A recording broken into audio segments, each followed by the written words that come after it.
Hello everyone, welcome back to my channel. সত্যি আজকে এত বৃষ্টি হচ্ছিল না, কি বলবো, তাও আমাদের মাসি বাড়ি যেতে হবে। এদিকে আবার চিনু শুয়ে শুয়ে রয়েছে, ও সারা দিন ঘরের থেকে বেরোয়নি বৃষ্টির জন্য। এবার আমরা বেরিয়ে পড়লাম। এবার আমার ভাইয়ের হাঁটাটা একটু দেখো। ও বলছে মেয়েরা এইভাবে ঠিক হাঁটে।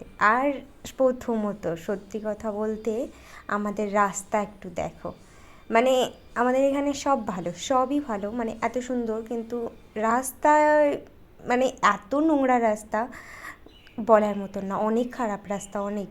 তাও খুব কষ্টে, তাও মাসি বাড়ি যেতেই হবে, গেলাম।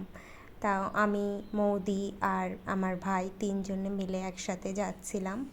তারপরে টোটোতে উঠে গিয়েছি, কারণ টোটো আগে থেকেই বলা ছিল। তারপরে টোটো, আর এত সুন্দর না দৃশ্যটা, দেখা যাচ্ছিল না, খুবই সুন্দর লাগছিল চারিদিকটা। তারপরে ও বলছে আমাকে একটু ভিডিওই নিতে। তারপরে আমরা মাসি বাড়িতে গিয়ে না, পাশেই একটা অনেক বড় একটা পুকুর আছে, এত সুন্দর না, ওখানে আমরা একটু চলে এসেছিলাম। আমাদের সাথে এরাও দুজন এসছে। তারপরে এই গাছটা না এত সুন্দর লাগছে। তারপরে আমার ভাই দেখো কী করছে। ঠিক আছে, আজকের মতন টাটা, বাই বাই।